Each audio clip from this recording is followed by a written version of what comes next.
Okay, so this video is going to be on the brainstem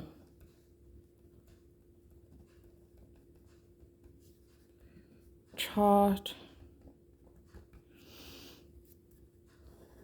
A prerequisite for this video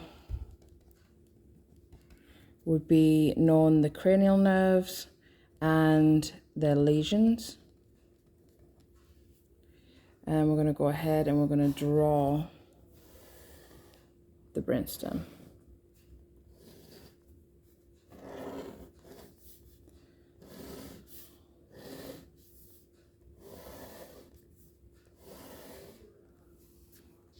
Okay, so I've drawn the brainstem and we're going to split it into the medial portion and the lateral portions. And then as we know, the brainstem is made of 3 parts. We have the midbrain, which is closest to the brain, the pons in the middle, and then the medulla, which is closest to the spinal cord. Now I said that the prereq was cranial nerves and their lesions, and this is why. The first thing we're going to add into the chart is we're going to say M equals motor. And this will also be important later in the video. And we're going to add 3, 6, and 12. Cranial nerve 3, 6, and 12. Also multiples of 3. 4 is also a motor cranial nerve, but we're going to miss that one out because it exits the brainstem dorsally, and therefore we don't really see it lesioned in these kind of questions. Then we're going to add, so we have 3, we had talked about 4, now we have 5.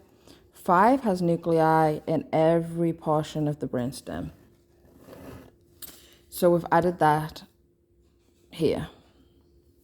And because we said M is motor, we're going to say L is sensory. So the lateral brainstem is going to have purely sensory nerves, or ones that have a sensory component plus a motor component. So pretty much everything we have left. So we have 5, we already have 6. Then we're going to add 7 and 8. And then we have left 9 and 10. We're going to skip 11, and then we have 12. We skipped 11 because it innervates skeletal muscle and is really associated with the spinal cord. So the next thing we need to do is talk about why cranial nerve 8 is right here on the line. So we have 2 nuclei. One's the acoustic nuclei and one's vestibular. Acoustic is important for hearing. If it's lesioned, you'll have sensorineural hearing loss. Vestibular is for balance. So if it's lesioned, you'll have ataxia, you'll be off balance, and stuff like that. So next, we have to add in the blood vessels. So we're going to start down here. We have pica for the lateral medulla. We have anterior spinal artery for the medial medulla. If we go up to the pons, we have the basilar artery for the medial pons.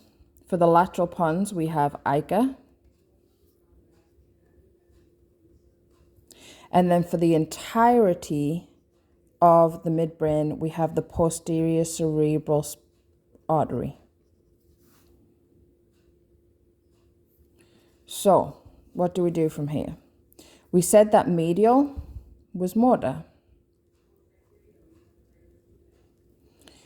And motor comes with 3 signs.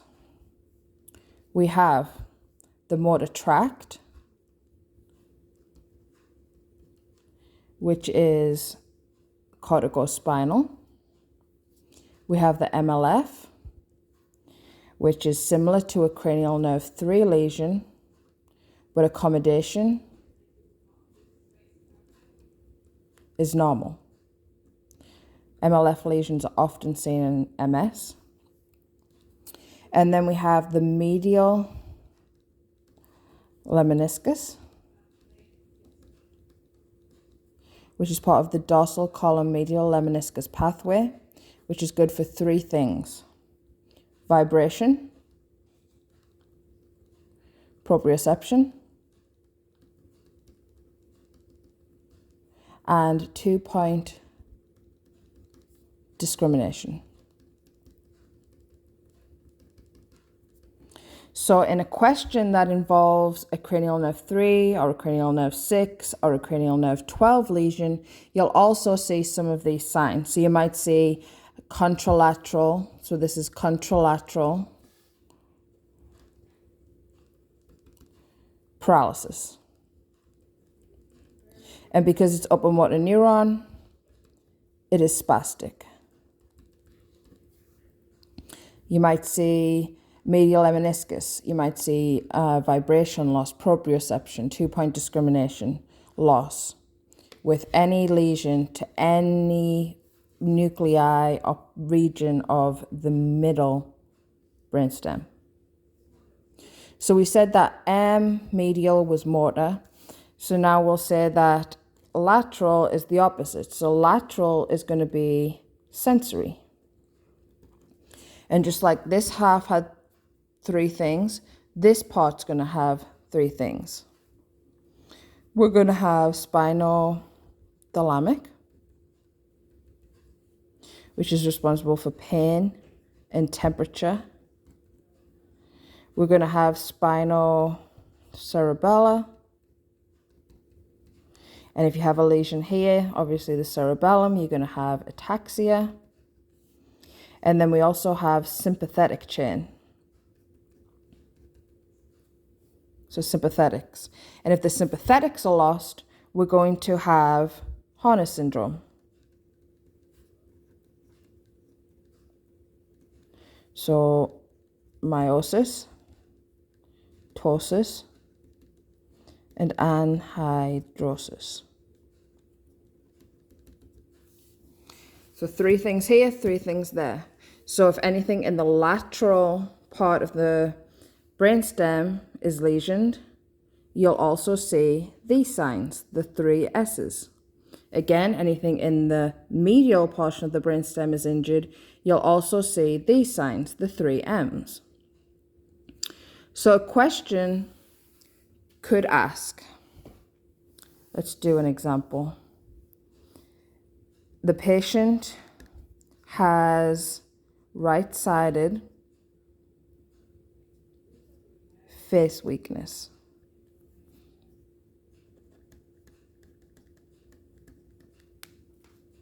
Okay. And so we're going to go up and we're going to look at, okay, that sounds like cranial nerve 7. Now, what other sign should we have with this? We should have the S's. We're in the lateral, so we should have the sensory lateral S's. So we should see a loss of pain and temperature mentioned. We should see maybe ataxia. And then they might just mention meiosis, or that the face isn't sweating, or anything like that. And with that, we can localize that to the lateral pons. And with that, we also know that the lateral pons blood vessel is Ica.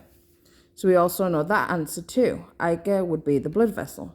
So it could ask the location, or it could ask this, or it could give you, there was a brainstem stroke on the right side of the face, what other symptoms will be present, and it's going to be one of these lateral symptoms, the spinothalamic or the spinocerebellar or the sympathetics. Okay, so now we're going to do a one involving cranial nerve 3. So cranial nerve 3 is responsible for adduction of the eye versus cranial nerve 6 is responsible for abduction of the eye. You can remember that because abducens nerve does abduction. So, AB. But we're going to talk about cranial nerve 3. So cranial nerve 3 located in the medial midbrain, artery, PCA, we're going to see loss of adduction of the eye. What else are we going to see? We're going to see some of the 3 M's. So we might see contralateral spastic paralysis. We might see loss of vibration. We could see any of these. Loss of proprioception. The main one probably would be the corticospinal tract and probably vibration proprioception. But it could ask what are the symptoms. It could ask the artery, which is PCA. It could ask the location, which would be medial midbrain. And so that's how you would do a medial and a lateral. Now we're going to talk a little bit more about the cranial nerve 8 and its 2 nuclei. So we have the acoustic, which does hearing. So if it's lesioned, you get a sensory neural hearing loss.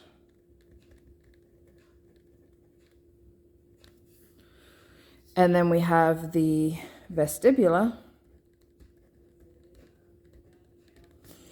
which is for balance. So if it's lesioned, we get ataxia and dizziness.